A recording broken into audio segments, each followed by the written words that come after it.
Olá, sétimo ano! Uma ótima terça-feira para todos vocês. Eu sou Rosângela, professora de Geografia, e desejo que todos vocês tenham uma trajetória de amor e dedicação pelo conhecimento. Hoje nós vamos estudar as formas de relevo. Vamos iniciar a nossa aula falando da nossa superfície terrestre, que possui várias altitudes diferentes.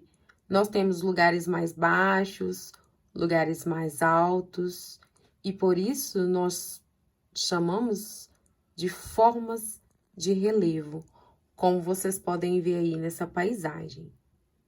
Como se formam, então, essas formas diferentes na nossa superfície? Através dos agentes internos, como, por exemplo, o magma, que está no manto, em constante movimento e em alta temperatura, ele é capaz de provocar rachaduras na nossa superfície terrestre, que são chamadas de placas tectônicas. Quando as placas tectônicas se movimentam, pode se formar cadeias de montanhas, pode se formar falhas. O magma, quando ele consegue sair do interior para a superfície, forma vulcões, e o choque das placas acontecendo no continente é chamado de terremotos, e os terremotos causam grandes destruições, e se ocorrer no oceano, é chamado de maremoto e tsunami, que também causa grandes destruições na nossa superfície terrestre. Então, gente, só para não esquecer, os agentes internos são os agentes que vão formar o relevo da nossa superfície. E nós temos também os agentes externos, ou você pode chamar de agentes exógenos, que são os de fora, que vai provocar o intemperismo, que nesse caso aqui, as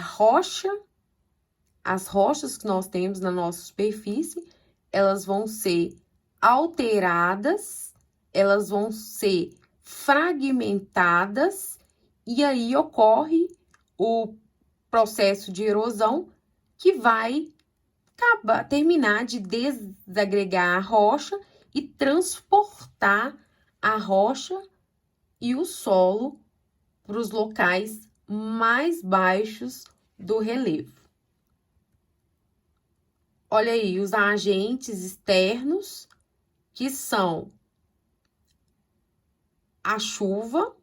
Quando é a chuva, nós chamamos de agentes pluviais. Quando é o rio que modifica o relevo, é chamado de agente fluvial. Nós temos também o vento, que modifica o relevo, carregando materiais, como, por exemplo, fragmentando rochas, carregando solo para outras partes, geralmente para as partes mais baixas. E nós temos também regiões que cai neve, a neve como um agente também que vai modificar o relevo.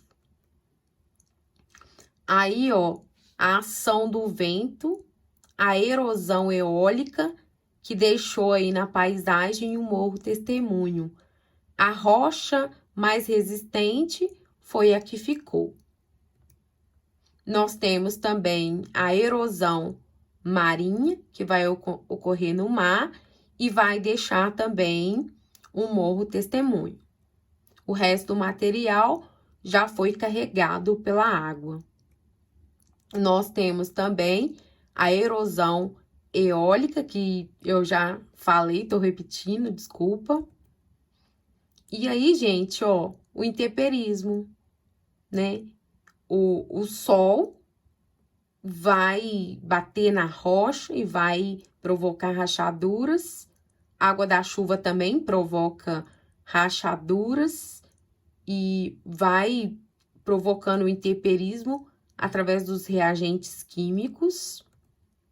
E também as plantas, que são os agentes biológicos, os animais, são capazes também de danificar a estrutura da rocha.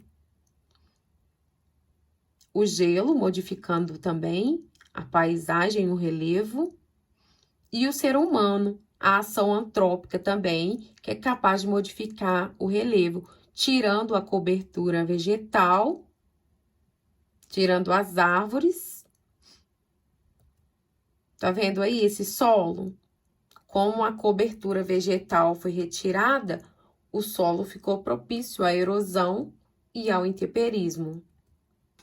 Vocês podem observar nessa paisagem aí as formas de relevo que nós temos na nossa superfície terrestre, como, por exemplo, a planície, que são os lugares mais planos e são lugares propícios à acumulação de sedimentos, que vem das partes mais altas.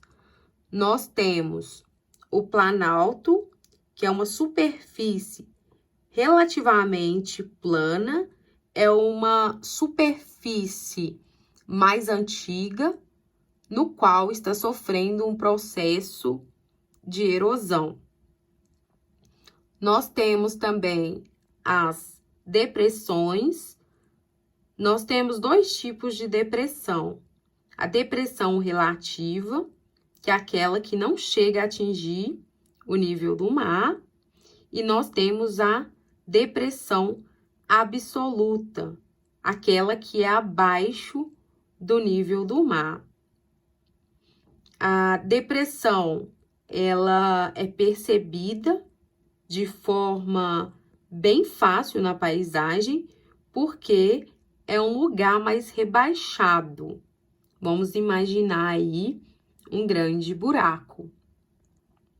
E, por último, nós vamos falar das montanhas, que são grandes elevações que nós temos no relevo. E, geralmente, essas grandes elevações, elas são formadas através do movimento convergente das placas tectônicas. E aí, quando as placas se chocam, elas se formam. É a forma de relevo mais jovem que nós temos na superfície terrestre. Nessa paisagem aí, nós temos rio de planície, são rios que correm em lugares planos, sem encontrar obstáculo. Então, esse tipo de rio é ótimo para navegação. Nós temos também o rio de planalto, que por ocorrer numa superfície muito irregular, né, são rios caudalosos. Então, rios de planalto são ótimos, né, para captar energia, para poder fazer hidrelétrica.